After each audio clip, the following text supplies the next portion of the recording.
Kisah Raja Babur, pendiri Kesultanan Mughal. Babi, anak langit dari Fargana.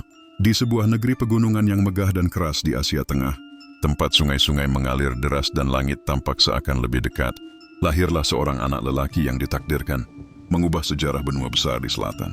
Namanya Zahiruddin Muhammad. Namun dunia akan mengenalnya sebagai Babur, sang harimau. Ia lahir pada tahun 1483 di kota Andijan, wilayah Fargana, sebuah kerajaan kecil yang kaya akan warisan timur dan keturunan Genghis Khan. Ayahnya, Omar Sheikh Mirza, adalah seorang penguasa lokal dari garis keturunan Timur Leng. Ibunya, Kutluk Nigar Khanum, berasal dari keturunan Genghis Khan melalui garis Mongol Chagatai.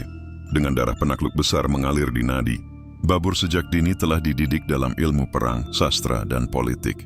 Namun takdir tak memberinya masa kecil yang panjang. Ketika Babur baru berusia 12 tahun, ayahnya meninggal karena jatuh dari balkon Menara Merpati.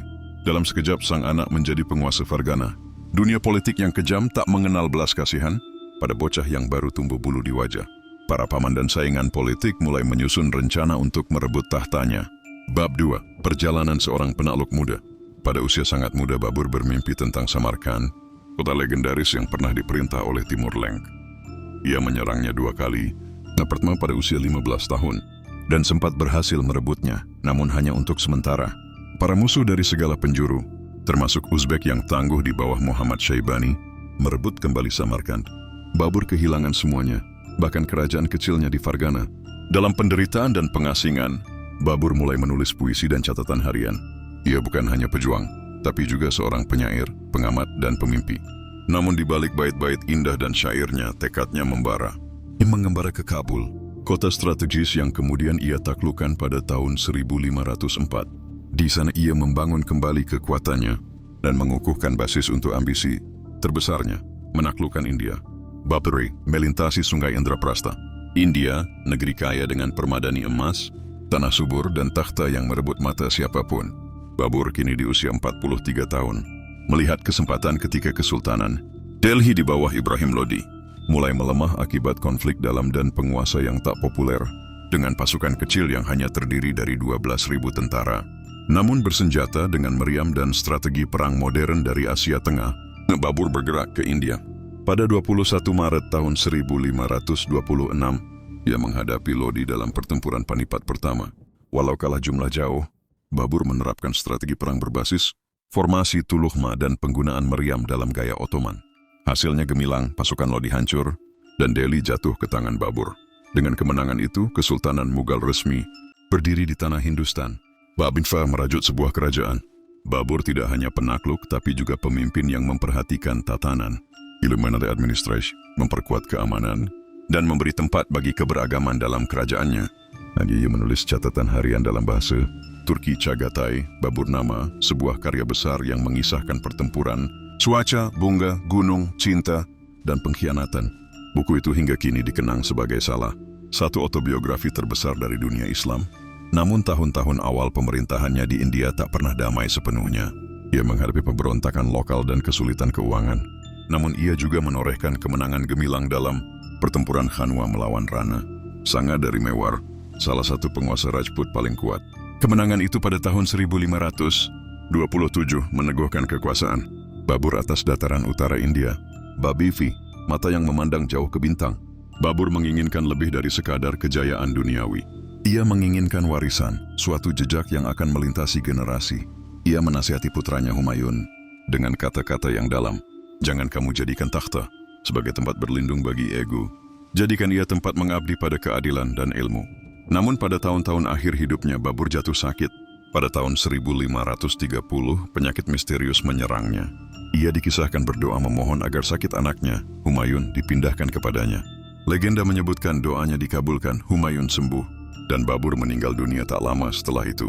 Ia wafat dalam usia 47 tahun di Agra dan kemudian dimakamkan di Kabul, kota yang dicintainya. Epilog, jejak sang harimau. Babur bukan hanya pendiri sebuah kerajaan, tetapi penyatu warisan Mongol, Turki, dan Persia di jantung India. Dalam dirinya menyatu kekuatan baja dan kelembutan bait-bait puisi. Kerajaan yang ia bangun akan berkembang menjadi salah satu imperium terbesar dalam sejarah Asia Selatan, Kesultanan Mughal, yang kelak akan melahirkan keajaiban seperti Taj Mahal dan akulturasi budaya besar. Ia menulis, hidup ini seperti angin berhembus di atas padang. Jika kau bisa menanam kebaikan dalam tanahnya, maka saat angin berlalu, bunga akan tetap mekar. Dan memang, warisannya tetap mekar, bahkan setelah berabad-abad. Bab V, Istana, Anak, dan Bayang-bayang Pergolakan. Setelah kemenangan di Panipat dan Khanwa, Babur mengalihkan perhatiannya pada hal-hal yang lebih sulit dari pertempuran pemerintahan. Delhi dan Agra bukanlah wilayah yang mudah dijinakkan.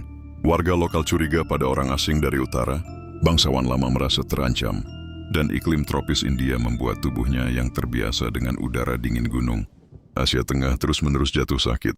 Babur mengubah benteng Delhi, membangun taman-taman bergaya Persia yang sejuk dan asri di tepi sungai Yamuna. Ia juga memperkenalkan sistem distribusi tanah baru kepada para pengikutnya, dan mulai mengatur sistem perpajakan yang lebih adil dari rezim sebelumnya. Namun, di balik urusan kenegaraan, Babur tak pernah berhenti merindukan kampung halamannya di Samarkand dan Kabul. Tanah Hindustan terlalu indah, tetapi terlalu asing, tulisnya dalam Baburnama. Di sini bunga mekar, tetapi aku tidak mengenal aromanya. Ia sering duduk di taman pada malam hari, menatap bintang-bintang dan berbicara pada langit. Dalam dirinya selalu ada kerinduan. Takhta tidak mampu menghapusnya. Bab 7, peperangan dan damai di ujung usia. Namun kedamaian tak bertahan lama. Kekuatan lokal seperti Rajput, Afghan, dan sisa-sisa pendukung Lodi tak tinggal diam. Pada tahun 1528, Babur menghadapi ancaman serius dalam pertempuran Chandri melawan Medini Rai.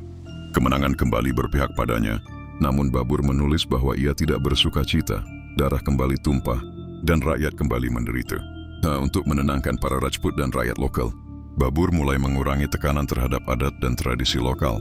Ia menunjukkan toleransi beragama, tidak memaksakan konversi massal, dan mempekerjakan banyak Hindu di pemerintahan.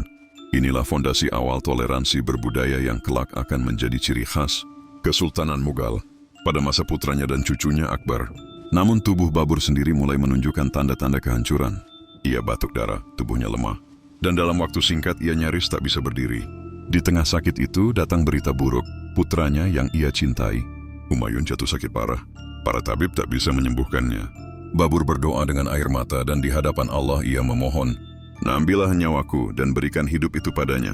Konon begitu doa itu terucap, Humayun mulai menunjukkan tanda-tanda kesembuhan, tapi Babur mulai melemah drastis. Ia tahu waktunya sudah dekat. Bab 8, wasiat sang raja. Dalam hari-hari terakhirnya di Agra, Babur mengumpulkan para menterinya. Ia memberikan nasihat kepada Humayun, bukan hanya tentang perang dan kekuasaan, tapi tentang menjadi raja yang bermartabat. Keadilanlah yang membuat kerajaan kekal. Jangan terlalu percaya pada pedangmu. Percayalah pada kata-katamu, pada ilmu, dan pada belas kasihmu. Ia juga berkata, jangan engkau lupakan tanah asalmu, tapi cintailah rakyat tempatmu berpijak, karena mereka adalah cermin kerajaanmu. Pada 26 Desember tahun 1530, Babur menghembuskan napas terakhir. Kota Agra berselimut kabut pagi. Para pengikutnya menangis, dan Humayun duduk di samping jenazah ayahnya dengan mata sembab. Namun sesuai wasiatnya, Babur tak ingin dikuburkan di India.